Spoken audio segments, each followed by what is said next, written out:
চোখ দিয়ে পানি পড়ার মতো একটি ঘটনা, সময় থাকলে শুনে যাবেন। 3 দিন হলো হযরত মুহাম্মদ সাল্লাল্লাহু আলাইহি ওয়াসাল্লাম মদিনাতে নেই। কেউ জানে না নবীজি কোথায়। ওমর ফারুক রাদিয়াল্লাহু আনহু মুক্ত তরবারি হাতে ঘোষণা দিলেন, যদি নবীজির কোনো কিছু হয় তবে আমি ওমর বলছি, মক্কার একটা মুনাফিকও আস্ত শরীরে থাকবে না। এদিকে আবু বকর রাদিয়াল্লাহু আনহু বললেন, থাম ভাই, চল নবীজির তালাশ করি।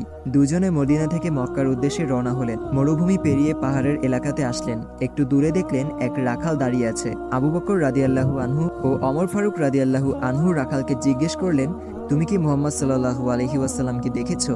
রাখাল উত্তরে বলল, আমি মুহাম্মদ সাল্লাল্লাহু আলাইহি ওয়াসাল্লামকে চিনি না এবং আপনাদেরকেও চিনি না, তবে ওই পাহাড়ের উপরে একজন লোক ইয়া উম্মতি বলে কাঁদছেন। আবু বকর রাদিয়াল্লাহু আনহু ও ওমর ফারুক রাদিয়াল্লাহু আনহু বুঝতে বাকি ছিল না ওই লোক আর কেউ না, দয়াল নবীজি হযরত মুহাম্মদ সাল্লাল্লাহু আলাইহি ওয়াসাল্লাম। রাখাল আবার বলল, লোকটির সাথে সাথে আমার সব উট ভেড়াগুলো কাঁদতেছে আর খাওয়া বন্ধ করে দিছে, আপনারা ওনাকে নিয়ে যান, তা না হলে আমার সব উট ভেড়াগুলো কাঁদতে কাঁদতে মরে যাবে। আবু বকর রাদিয়াল্লাহু আনহু ও ওমর ফারুক রাদিয়াল্লাহু আনহু পাহাড়ে গিয়ে দেখলেন দয়াল নবীজি সেজদারত অবস্থায় ইয়া উম্মতি বলে কাঁদছেন। নবীজির কষ্টে আবু বকর রাদিয়াল্লাহু আনহু বললেন, ইয়া রাসূলুল্লাহ, আমি আবু বকর ইসলাম গ্রহণ করার পর থেকে যত আমল করেছি সব আপনার উম্মতকে দিয়ে দিলাম, আপনি দয়া করে মাথা উঠান। নবীজি মাথা উঠায় না। এবার ওমর ফারুক রাদিয়াল্লাহু আনহু বললেন, ইয়া রাসূলুল্লাহ, আমি ওমর যে আপনার মাথা নিতে গিয়ে নিজের মাথা দিয়ে দিয়েছি, সে আপনার উম্মতের জন্য সব আমল দিয়ে দিলাম। নবীজি মাথা উঠায় না। আবু বকর রাদিয়াল্লাহু আনহু বললেন,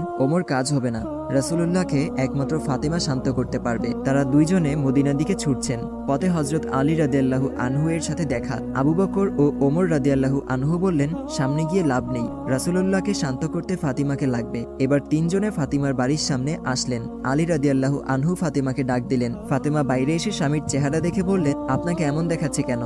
তবে কি মক্কার মুনাফিকরা আমার আব্বাজানকে মেরে ফেলেছে? হযরত আলী রাদিয়াল্লাহু আনহু বললেন, তুমি তাড়াতাড়ি চলো, নবীজি ইয়া উম্মতি বলে কাঁদছেন, মাথা উঠাচ্ছেন না। ফাতিমা দৌড়ে গেলেন। নবীজির কাছে গিয়ে বলছেন, আব্বাজান, আপনি সফরে যাবার আগে এবং সফর থেকে ফিরে প্রথমে আমাকে দেখতেন, আমার সাথে কথা বলতেন, কিন্তু আজ 3 দিন হলো আপনার কোনো খোঁজ নেই, আপনি কি আমাকে ভুলে গেছেন? নবীজি তাও মাথা উঠায় না। ফাতিমা রাদিয়াল্লাহু আনহু বললেন, আব্বাজান, আমি আপনার ফাতিমার সব নেকি আপনার উম্মতকে দিয়ে দিলাম। নবীজি মাথা উঠায় না। নবীজির দুই পাশে হাসান হুসেন দাঁড়িয়ে বলতেছেন, নানাজান উঠেন, নানাজান উঠেন।